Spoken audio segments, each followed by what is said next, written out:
Viņš pirms pasaka, jā, nu mums ir piedāvājums patiesībā no konkurentiem lētāks. Ok, nav problēma, pilnībā saprotu. Ja? Pilnībā saprotu un novērtēju atklātību. Klau, noliekot malā to, ka tev ir piedāvājums no konkurentiem uz brītiņu. Ja?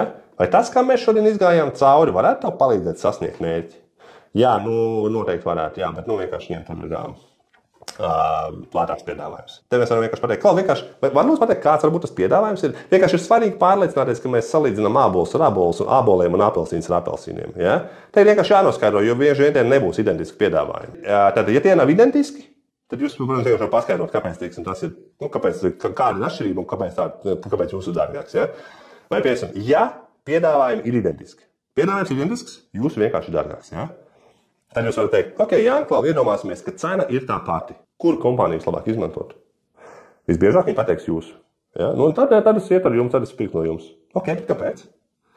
Nē, nu, tāpēc man patīk jūsu brands un tur tālāk, ja? Un man patīk tas, ko jūs darat. Te ir divi varianti, ja? Jūs varat teikt klientam, nu redz, ja? Un tieši tā, šo iemeslu dēļ mūsu piedāvājums ir mazliet dārgāks. Ja? Tas, ko viņš pats tikko nosauca.